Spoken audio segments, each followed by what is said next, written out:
सर्वात पहिल्यांदा परमपूजनीय जनार्दन स्वामी यांच्या चरणी नतमस्तक होतो।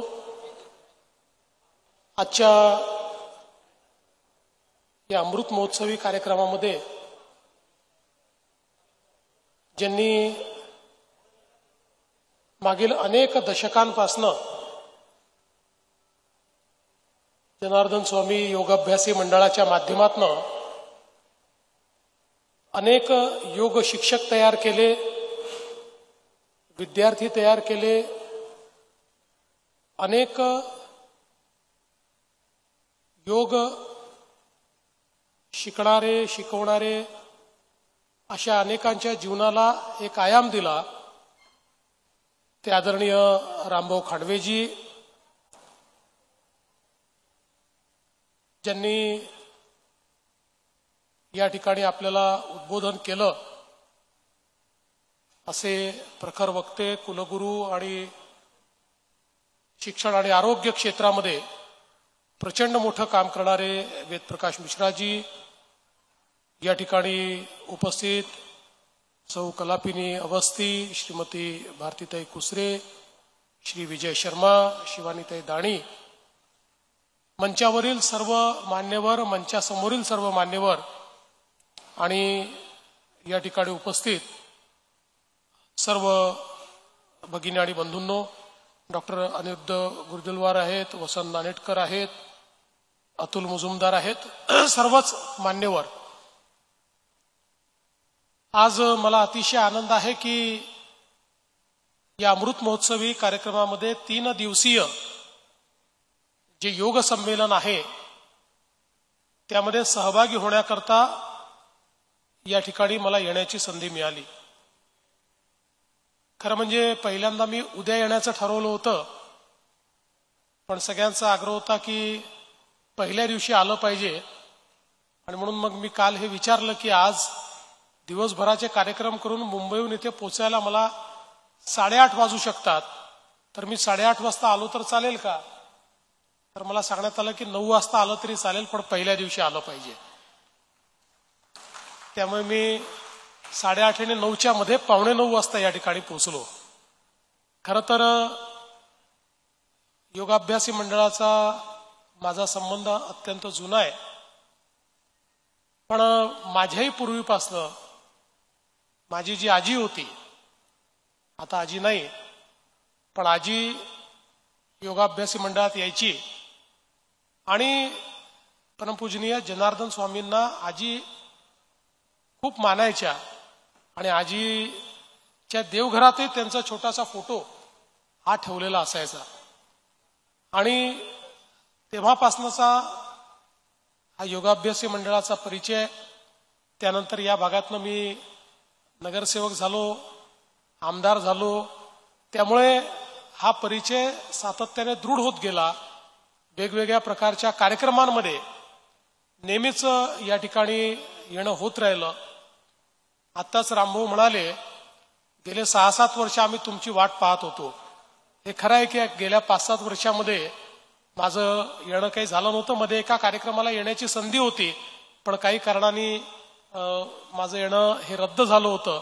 पण आज मला अतिशय आनंद आहे की गेली 75 वर्ष अखंड सेवा करणारा हे योगाभ्यासी मंडळ आणि विशेषतः या ठिकाणी सर्वांपर्यंत योग पोचला पाहिजे या दृष्टीनं मंडळाने केलेलं काम असेल, किंवा अनेक लोक मला माहिती आहेत की वेगवेगळ्या आजारांनी जडल्यानंतर आणि अनेक उपचार घेतल्यानंतर सगळ्या उपचारांनी हारले आणि मग आता काय करायचं तर योगासन प्रयत्न करून बघू आणि म्हणून योगाभ्यासी मंडळात आले आणि खांडवे गुरुजींनी त्यांना योग परांगतही केलं आणि त्यांची तब्येत देखील नीट केली आणि त्यांना त्या सगळ्या व्याधीतनं बाहेर काढलं। अशी अनेक उदाहरणं हे आपल्याला या ठिकाणी पाहायला मिळतात।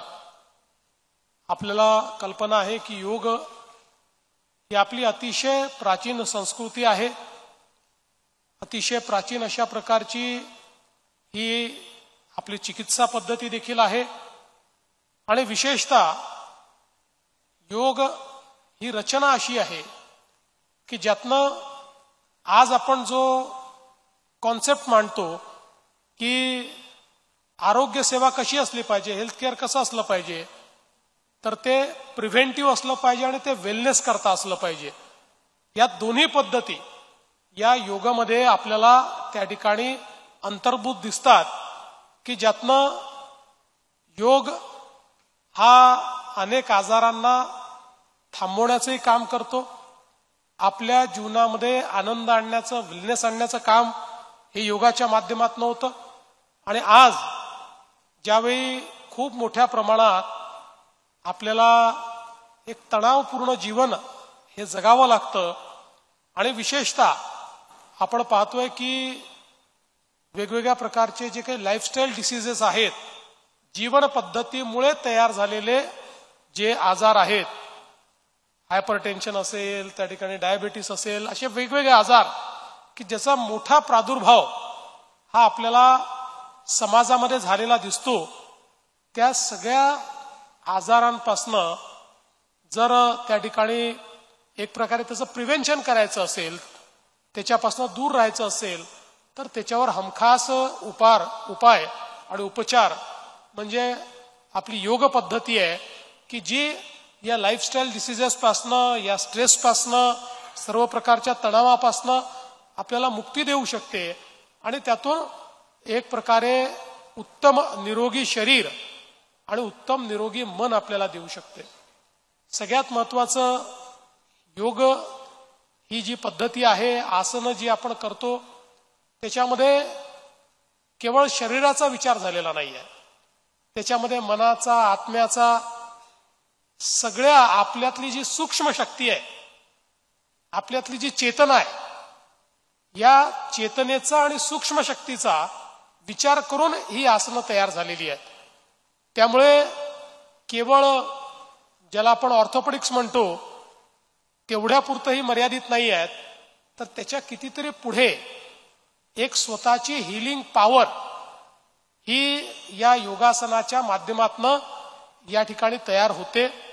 आणि म्हणूनच आज आपण पाहतोय की जगामध्ये योगासनं आणि योग हा एक अतिशय प्रतिष्ठित अशा प्रकारची उपचार पद्धती म्हणून किंवा व्यायाम पद्धती म्हणून देखील तिच्याकडे पाहिलं जातं.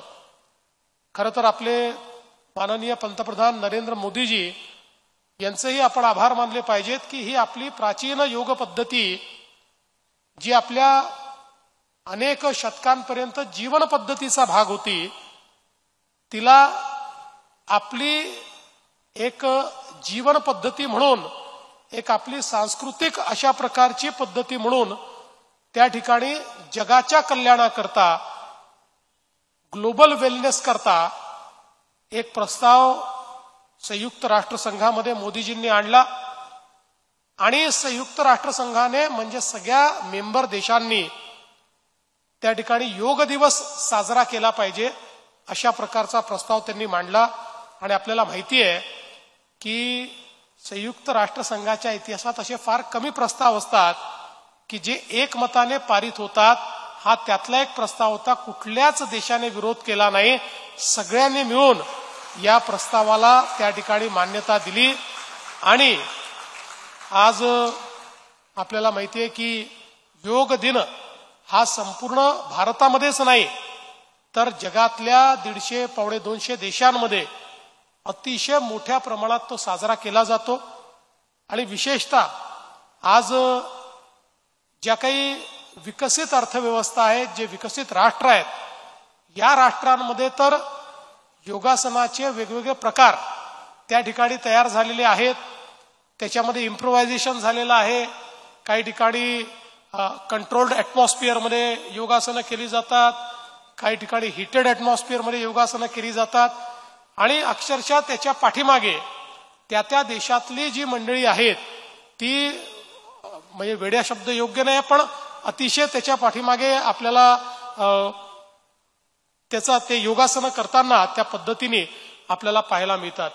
म्हणजे खऱ्या अर्थानं भारताचा वैश्विक विचार हा जो आपण वसुधैव कुटुंबकमचा विचार म्हणतो तो विचार एका वेगळ्या पद्धतीनं म्हणजे योग चिकित्सा पद्धतीनं, योगासनाच्या पद्धतीनं, योग विचाराच्या पद्धतीनं आज जगामध्ये पोचलेला आहे।